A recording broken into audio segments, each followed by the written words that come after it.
Hello, if you're new, my name is Micah and I talk about style and color. If you have any video suggestions, you can post them in the comments down below and let me know what's your favorite fashion style or aesthetic, and I might make a video about it soon. If you want help developing your style or getting a personal color palette, you can hire me as your personal stylist at cocostyling.com. We all know about the stereotype of European women being the most fashionable of them all, especially French and Italian women. I don't know when this video will go up, but a few days ago I talked about the Parisian chic fashion.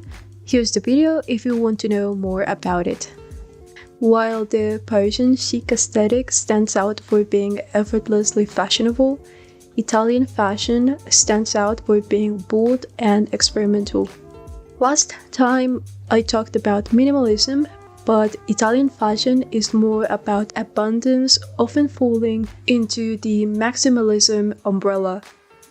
While minimalism is about less is more, maximalism is the complete opposite. It is about more is more. It is associated with extravagance and being as bold as you wish to. Going to the most extreme side of maximalism can be a bit impractical, but you can use it for everyday wear if you tone it down a little bit. And the great thing about it is that you can have fun experimenting with different things.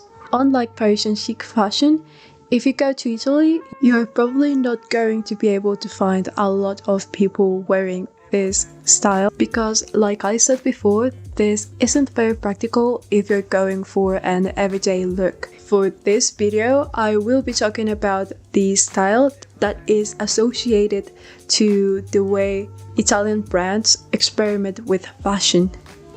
A well-fitting description of the Italian Extravaganza that these brands show would be maximalism with a Mediterranean touch. First, ditch simplicity. This is all about pushing you out of your comfort zone. The only thing that you should keep in mind is that in order to look put together while doing wild experimentation, is that your garments really need to look like high quality garments. This doesn't mean that you have to wear designer everything. Actually, a lot of brands that are luxury brands don't have the high quality that you expect, but your items shouldn't look cheap. Makeup. You can go for something simple, but winged eyeliner is always a nice touch. Going for bolder lipsticks is also a very good idea. Now, bold doesn't necessarily mean bright. Make sure that the color that you choose matches your own coloring, but it should be something a little bit more eye-catching than a regular nude color. You can never go wrong with having basic pieces in your wardrobe because they are needed for everyday use. But if you're going for Italian maximalism, it is kind of a go big or go home. For solid colors, having your accent colors in hand is essential because you want to wear bolder colors. But if you're going for something loud, it should be the right type of loud for you.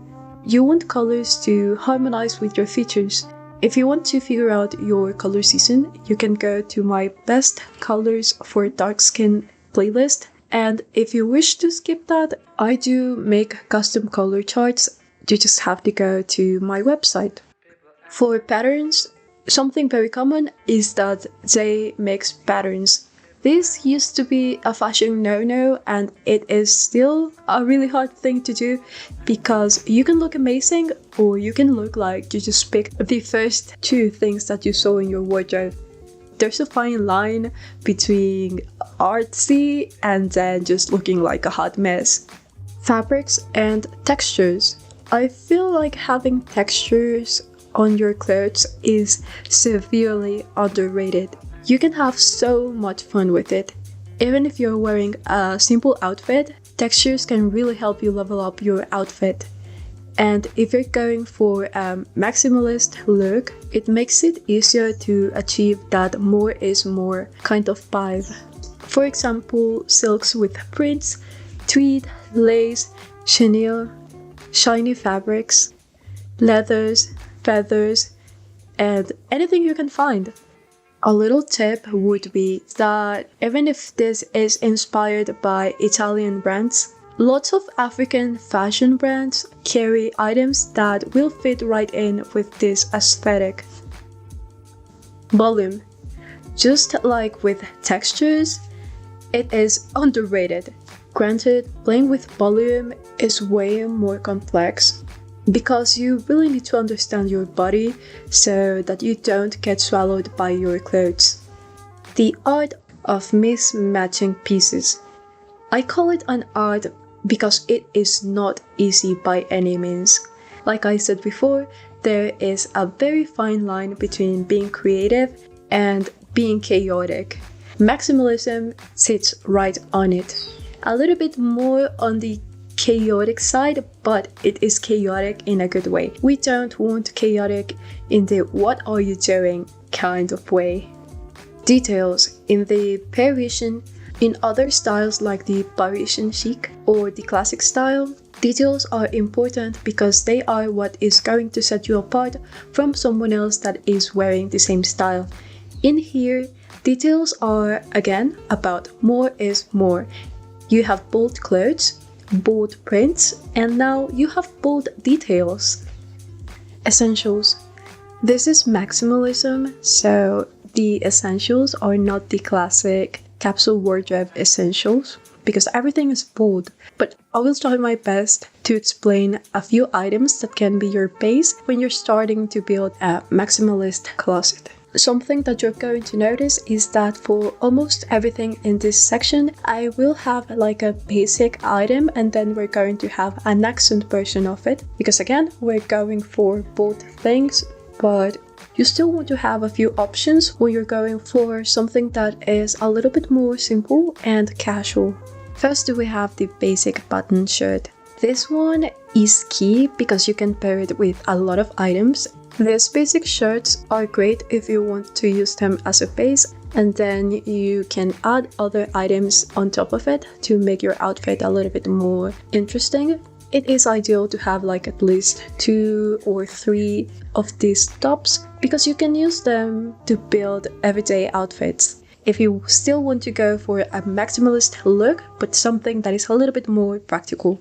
Another good thing that you can do is that since this aesthetic is about experimentation, you can use these type of shirts as regular shirts, or you can go and use them as a base, or you can try something else like pairing it with another top. So for example, you have probably seen people that wear a regular top, maybe like a knit top, and then they wear another shirt like this one on top of it. And then it's really important for you to start adding accent button tops. These ones are a little bit more fun. They can have bold patterns, bold colors, bold details, bold textures, whatever you want. These ones are shirts that are very eye-catching. You can use them as an accent piece if you're going for everyday maximalism, or you can pair it with even more extravagant items for a full-blown maximalist experience. Ruffle tops. This one is a must-have in basically any tropical or Mediterranean aesthetic. The good thing is that there are so many different styles to choose from that you can have a lot of them and it won't seem like you're wearing the same thing over and over. There are ruffles, frills, flounces, and gathers will work as well. There are different body shapes and different body structures. This will determine what looks best on you. Here is a link to that playlist if you want to know more. As a tip, if you have more visual volume on the top half of your body and you don't want to emphasize that, wear one of these ruffle tops in a more neutral and darker color, and then your bottoms should have like something bold, like a print, some sort of texture, or just something that flares out. What you're looking for is something that is a little bit more eye-catching than your eye-catching top, and that is ideal if you're going for maximalism. if it's the other way around, and if your visual volume sits on your lower half, wear one of these ruffle tops, and then your bottoms can be something a little bit more simple. Not too simple, because this one is about being as extravagant as you want or can. Skirts. For the everyday skirts, I would say they should be comfortable but fashionable. Try to experiment with all sorts of skirts: mini, maxi, midi, pleated, fitted, wrapped, textured. For the basic ones, I would recommend having something that isn't exactly very simple, so those mini skirts that are just like a square, I wouldn't go for that. I would choose something that has a bolder color, or if it's something in a more neutral color, then it should have some sort of shape or volume that makes it look a little bit more interesting. The same principle applies to trousers and jeans, with the exception that that classic well-fitted pair of jeans is something that you should have, and for trousers, having something that is more like slacks or like a pair of tapered or cigarette pants is also something that you should have. The good thing is that now, even if they are simple for like everyday wear or everyday work wear, they still have small details, or the way that it was cut is different from the classic cuts. And of course, for the bolder options, we have lots of different styles and lots of different prints and colors. Dresses. We have the regular but still kind of fun type of dresses. One of the good things of dresses is that they are standalone pieces, so they can be bolder. And if you want something that is a little bit simpler, you can go for the typical classic dress and then pair that with other of your more extravagant pieces. Then we have party dresses. Let's remember that this is an aesthetic that is all about having fun. That means that having more than a few party dresses is ideal. One of the characteristics of this style is that being overdressed is the norm. Like I said in my previous video, fashion is a statement, and this is perfect if you're going for that Italian extravagant look. Contrary to other styles, in here, being overdressed is definitely the way to go. Having a wardrobe full of party dresses isn't the norm, but if you are seriously committed to Italian maximalism, this is going to become your thing. Party dresses are so nice that my favorite area of personal shopping is special occasion shopping, because I get to choose cocktail dresses for people. I don't get to wear them that often, so that gives me the joy of shopping for them without actually shopping for them and leaving them in my wardrobe unused. Heels. Walking in big cities or rural areas isn't very easy. With this style in particular, regardless of where it comes from, it seems like with heels, the higher the better. I guess it has to do with the idea that maximalism is all about richness and abundance, so if you wear high heels everywhere, it's because you don't have to walk anywhere. Even if that is not the case anymore, it's still the concept of some of the luxury brands that we know. There is a whole thing about how fashion has been a form of escapism, especially during and after moments of crisis.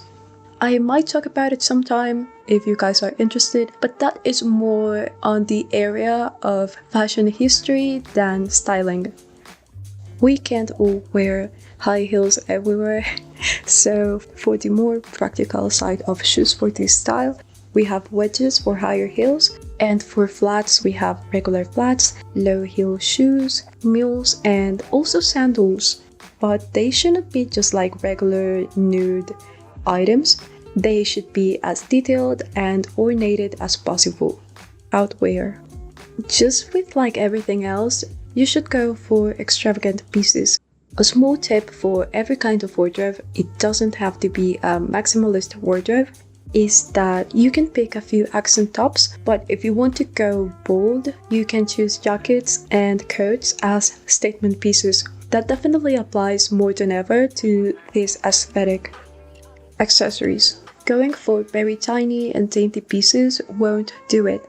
If you go for smaller items, you might want to layer them or wear multiple pieces. You can also go for one bold statement piece. Rings, necklaces, earrings, ear cuffs, anklets, and depending on how bold you're feeling, some sort of crowns or tiara-inspired headbands. For our other accessories that are not jewelry, we have sunglasses, hats, and scarves. For sunglasses, go as bold as you can. Of course, it should still be related to the shape and structure of your face. But you can go for items that you might have been hesitant to wear with a regular outfit.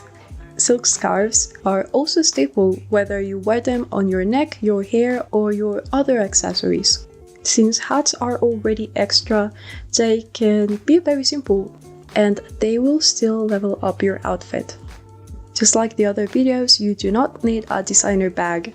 If this is your style, you might want to go for very eye-catching pieces instead of your regular black satchel.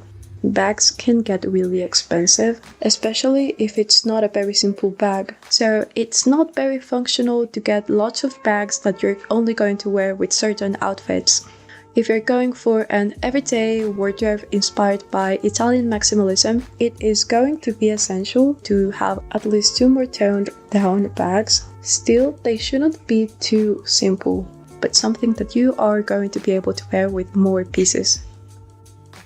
If this is your style, how did you start wearing it? It is such a bold option that I feel like it's really interesting to know what inspired someone to start dressing like this, and what inspires them to keep choosing their pieces.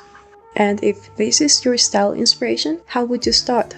Personally, I didn't really enjoy prints for a long time. I basically only wore black before I started my style journey, and then I started working with colors, but usually just solid pieces. I do enjoy experimenting with clothes, so as a personal challenge, instead of just working with cuts, colors, and shapes, this style inspires me to be bolder with prints and textures. This will definitely be a challenge because it will take me out of my preppy comfort zone.